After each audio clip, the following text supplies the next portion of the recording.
The lab had been abandoned for years, left to rot in the farthest corner of an old industrial estate.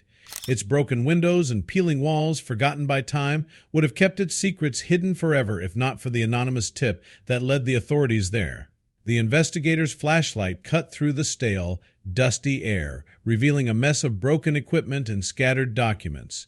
But as they ventured deeper into the labyrinth of crumbling hallways, it wasn't the filth or decay that unsettled them. It was the silence, a heavy, unnatural silence that clung to every corner.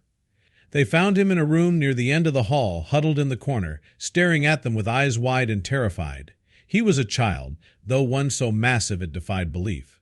His limbs were swollen, stretched to unnatural proportions, and his face, gaunt and hollow-cheeked, looked down on the investigators from nearly 7 feet up.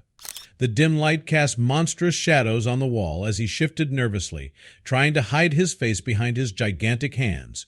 A child no more than 10 years old, yet built like a creature out of nightmares. News of the boy spread faster than fire, igniting shock, outrage, and fear. The media, the public, and medical experts alike were horrified at what they saw and desperate to understand how such a thing could have happened. The authorities scrambled to piece together the mystery of the giant child, as the press quickly dubbed him, sifting through piles of cryptic notes and disturbing diagrams left behind in the lab. The name Compound X kept cropping up, scrawled across documents alongside charts and calculations that hinted at experiments beyond the scope of morality or reason. Compound X, it seemed, was an experimental chemical with effects that were both unpredictable and terrifying. The notes suggested it could enhance human abilities, though the details were vague at best. Some fragments hinted at the potential for military applications, whispering of a world where soldiers could endure extreme conditions. But whatever those early ambitions had been, they had mutated into something monstrous, something twisted and uncontrollable. And now the boy was living proof of that ambition run amok. His rapid, uncontrollable growth had left him fragile in ways no one had anticipated. Doctors warned that his bones and organs were under immense strain, struggling to support his unnatural size. His heart labored under the pressure, his lungs barely able to draw breath in his enormous chest. If his growth didn't stop soon, they said, his body might simply collapse.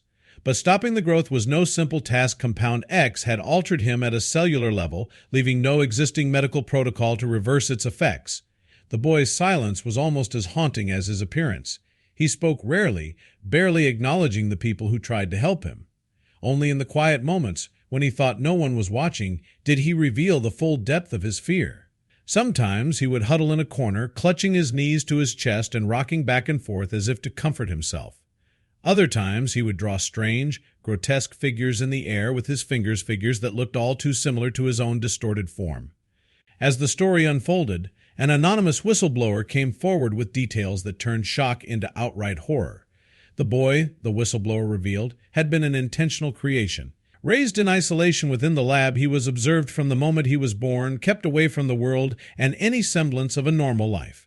Surveillance footage recovered from the lab confirmed it grainy, haunting clips of the boy struggling to walk on his swollen legs, of him staring at his own distorted reflection in a cracked mirror, trying to make sense of what he saw.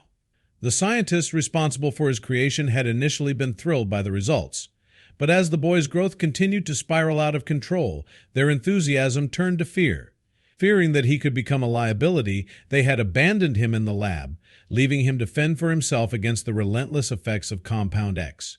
They had left him to die. The abandoned lab, as investigators soon discovered, was just one part of a larger, darker web. Rumors began circulating of secret government projects, of laboratories hidden in plain sight where experiments were conducted on children and other vulnerable populations. Some claimed these projects were funded by private corporations, lured by the promise of breakthroughs in human enhancement technologies.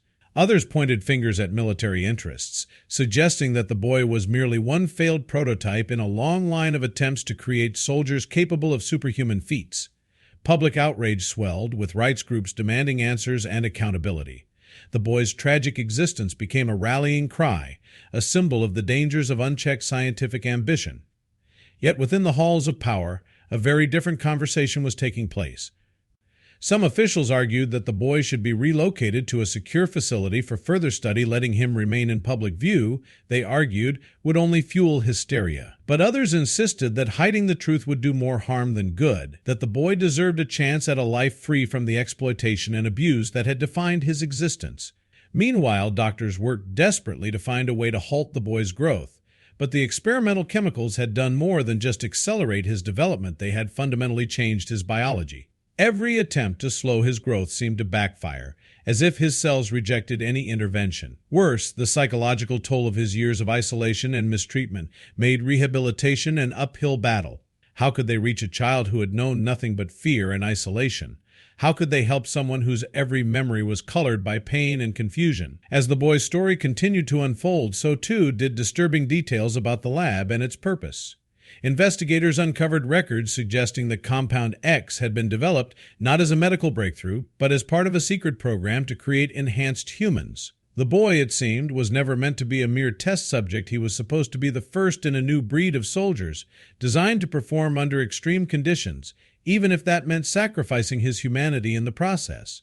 The revelation sent shockwaves through the scientific and medical communities, sparking fierce debates about the ethical boundaries of research. How many more children, activists asked, were being subjected to similar experiments behind closed doors?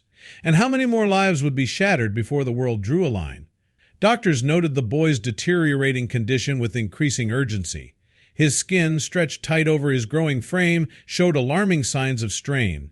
And yet, through it all, he endured, silent and stoic, as if resigned to his fate. He had been denied a normal life from the very start, and now, it seemed, he was being denied even the mercy of a peaceful end. Public pressure mounted, with demands for justice and transparency growing louder by the day.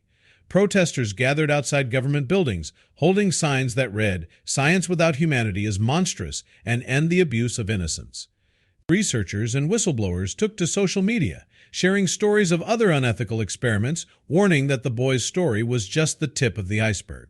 The public's anger turned into a call for reform, a demand that all research involving children and vulnerable populations be subject to stricter oversight. Yet, despite the growing outcry, there were those who sought to bury the truth. Powerful interests, eager to protect their investments and reputations, began a campaign to discredit the whistleblowers and activists. Some even suggested that the boy's condition was an unfortunate accident, a tragic but unintended consequence of research gone wrong. But the evidence spoke louder than their denials. The boy's life was a testament to the dangers of unchecked ambition and the ease with which science could slide into cruelty when guided solely by curiosity and desire for progress. In the end, the boy's life reached its tragic conclusion in a sterile hospital room, surrounded by machines and doctors who could do nothing to ease his suffering. His body, stretched beyond the limits of human endurance, finally gave out. His heart, overwhelmed by the strain, stopped beating in the early hours of the morning. For a brief moment, his face softened, and a hint of peace replaced the fear that had haunted him for so long. The boy's death sparked a final wave of outrage, a demand for accountability that echoed around the world. His story, his suffering, became a symbol of the horrors that could arise when science operated without regard for humanity. Lawmakers scrambled to pass new regulations, vowing that no child would ever again be subjected to such abuse in the name of progress. And in classrooms and laboratories, his story became a lesson in ethics, a reminder that curiosity should never come at the cost of compassion. The lab where the boy had spent his short, tortured life was demolished soon after his death, but his memory remained, a shadow that would haunt those who had built it, and a beacon for those who sought a better, kinder path forward. As society moved on, the boy's story continued to be told, a warning for all who dared to forget the price of knowledge without restraint. The world had lost a child, but it had gained a cause that would stand as a testament to his life, a pledge that science would serve humanity, not destroy it.